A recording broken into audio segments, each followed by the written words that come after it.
stand up and fight. It's alright, Yahweh, oh, hey, Yahweh, oh, Yahweh, oh, Yahweh, Yahweh, oh, hey. Water is life, Yahweh, oh, I, oh, hey, hey,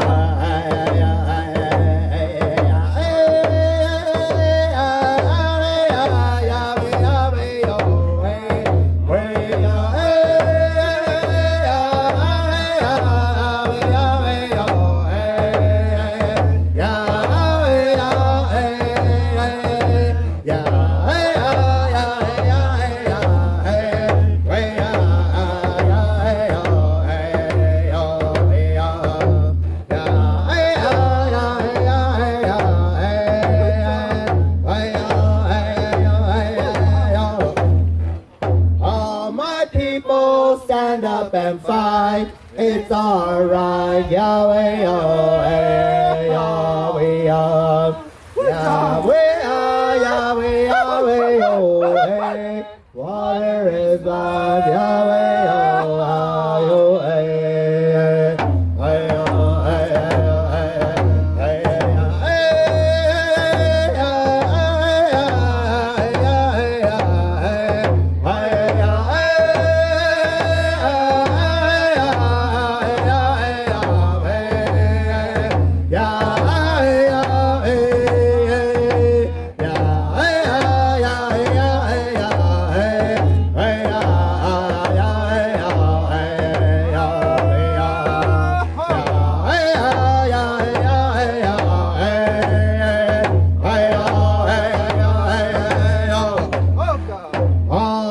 people stand up and fight. It's alright, Yahweh, oh, hey, Yahweh, Yahweh, Yahweh, Yahweh, Yahweh, oh, hey. Water is life, Yahweh, oh, hey, oh, hey, hey, oh, hey, oh. Good job. Thank you, everybody. I want to say, check back to where we're going. Love is the key. Okay, guys, just remember, decolonize, indigenize, but then tribalize.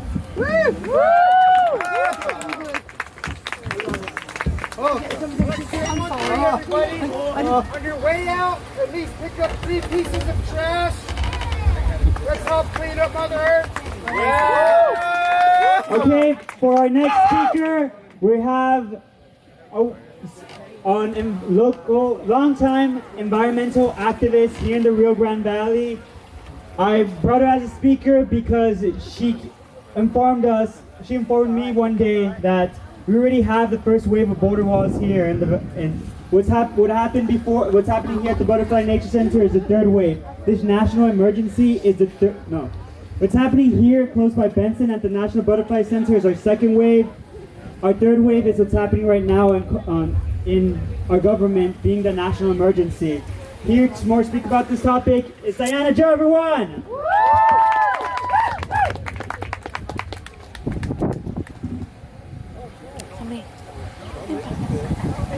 Hello, relatives. Thank you for being here. First and foremost, I'd like to thank the river for having us here. And I'd like to thank Grandmother Earth for containing us all.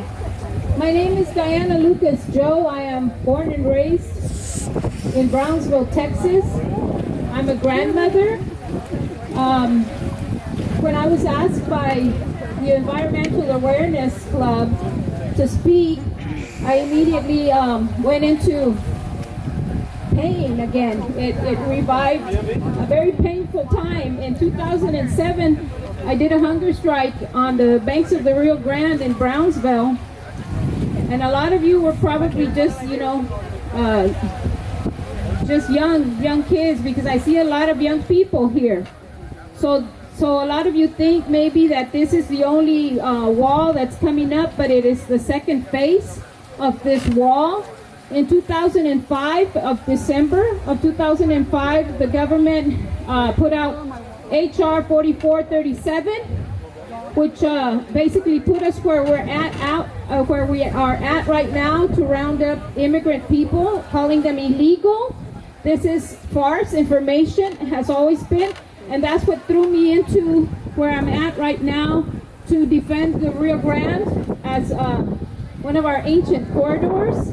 I stand before you with indigenous blood, but I am not going to stand before you to insult anybody, because there have been many, many indigenous people that have come through these corridors and call it home and call it ancientness too, including Juan and the Carrizo Comecrudo tribe presently showing beauty and force and resistance against the border wall and the travesties of this government at Ramirez Cemetery. I want to thank them wholeheartedly for their efforts and their love that they've displayed to the community here without any interest at all. That's how we do things. I was given a short time to speak to you, but I wanted to talk about the trauma that this border wall brings. Have you guys heard of when, like, a thief has anybody been burglarized of their home or possessions before? Raise hand, please. Okay, it feels very ugly, right? It feels painful. You might cry. You go through many emotional feelings of disgust and terror, and you just don't know what to do sometimes. So sometimes you have to find out for yourself how to get over it. Well, this border wall does that to us. It traumatizes us historically, emotionally, psychologically, and finally spiritually. That's what happened to me in 2006 when they announced that they would be putting a border wall, which is already there. If any of you have a chance to go into Brownsville and those areas, go and check out what a border wall looks like by the river.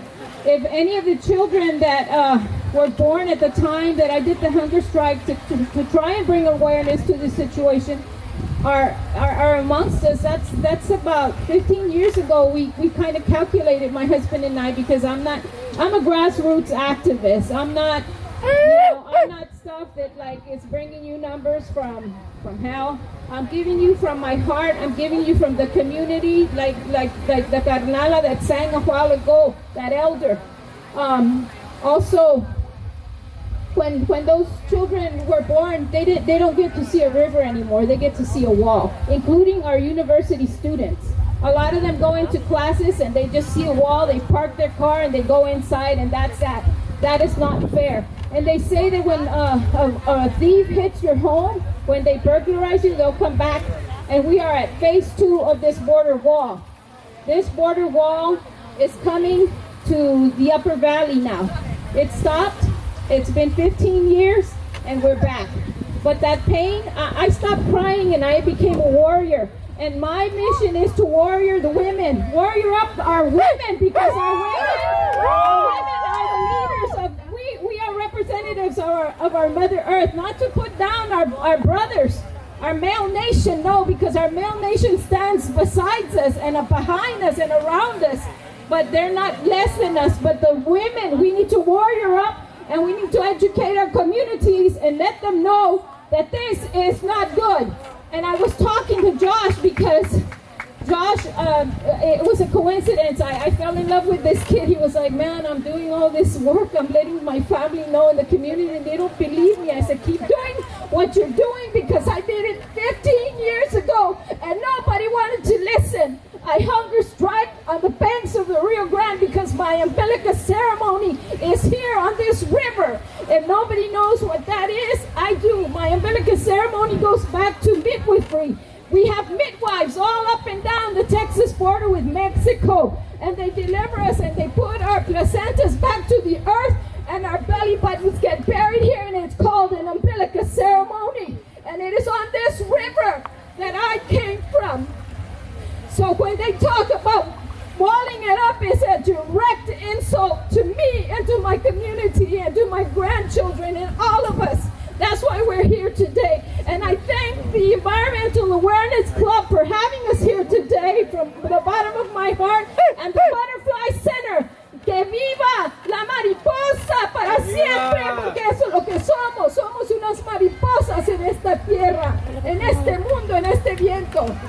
Les doy mis infinitas gracias. No quiero faltar faltarle respeto a nadie. I'm not here to insult anybody. I'm not here to make myself more than anybody. I am only representative of a grassroots movement, which is all that we are. And I thank you so much from the bottom of my heart for allowing me to share this information with you. This is coming, and I also told Josh, which we were surprised when we talked on the phone. I was like, Josh, is that you? I said, watch, Josh, what we can do is we can continue to fight this wall, to bring it down and make park benches out of the goddamn thing. We will make picnic benches and we'll distribute it. We're going to distribute throughout the border with the United States and Mexico, because we have 4 states. I went into the Redwood Forest and I prayed about this courage, and I said, grandfathers, what can I do while I was looking way up high at those giants? Take your children to the National Forest. Take them. Don't go to Disney World. Take them to the forest. Take them to nature that they're wanting to wall up. That's the first memory that they should have under their belt. But I said to Josh, hey, you know what? We're gonna continue to fight. We're gonna fight to knock this bitch down. It's gonna go down. I'm gonna make sure that I'm gonna say it good and loud enough to inculcate that in the next generation. Can it be? Yes, it is. Yes.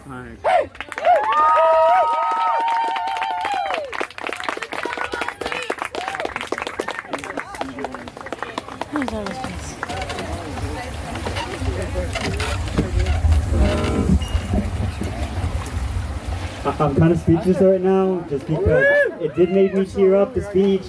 I really felt it. I remember talking to Diana Joe when she was mentioning it, and it's amazing that we got to hear her, because I don't know, it was really beautiful what she said. Well, anyways, now it's gonna be a song made by, it's just a border wall song being played by Jonathan.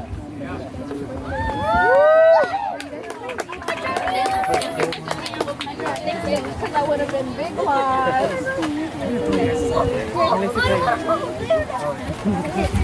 Oh, and he's gonna talk about because one thing that we're not really taught within the news is the idea of climate refugees.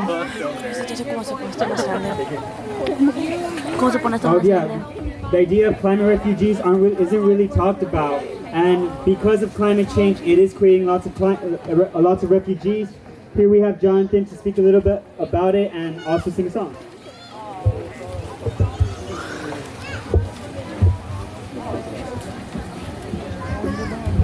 Hey Patrick, do you want to say something? Okay, cool. What's up everyone, how's it going? I guess I'm just going to talk a little bit about a couple things. I guess I first would just like to ask that we have a moment of silence for Berta Cáceres, who today marks 3 years of her being shot down by a gunman in her hometown of Esperanza, Honduras. So if we could just have a moment for Berta Cáceres, an indigenous rights and environmental leader of Honduras.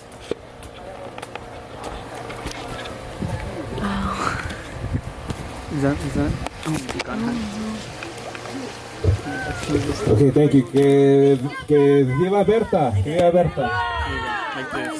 Well, I appreciate y'all for that, and I think that's also a good place to start, since Josh asked that we talk about climate refugees, particularly in Central America and in South America, where of course the governments there are just like they are here in the United States and North America and Canada, oppressing native peoples for their natural resources and exploiting them. The first thing about climate refugees to note is that there is no agreed on, there's no common definition of what a climate refugee is.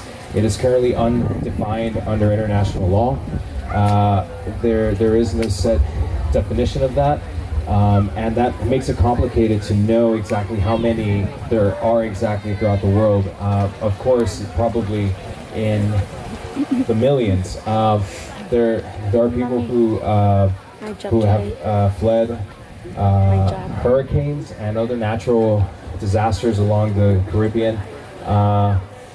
Cuba is one of those countries, but of course, as very many of you know, they also have a superior system of hurricane alerts that allows for there to be almost no deaths every time that they have hurricanes. And of course, that's another country that is threatened by the United States imperialism, which is the root cause of refugees. We started talking about Honduras. The same could be said in Guatemala, in El Salvador, and throughout what's called the Northern Triangle, and it's being tried currently in Venezuela, a country in which the United States, if they're allowed to continue instigating and inflaming a civil war there, we could definitely bet that there's going to be another refugee crisis along this border, with people fleeing that horrible conflict that this country should not be inflaming or instigating. Of course, just to touch on the illegality and the crimes that border walls are, everybody here knows the ecological destruction that they will cause, as well as the rights against us, or the rights that it infringes upon us, to take people's land through eminent domain. They're stacking the courts against people, to know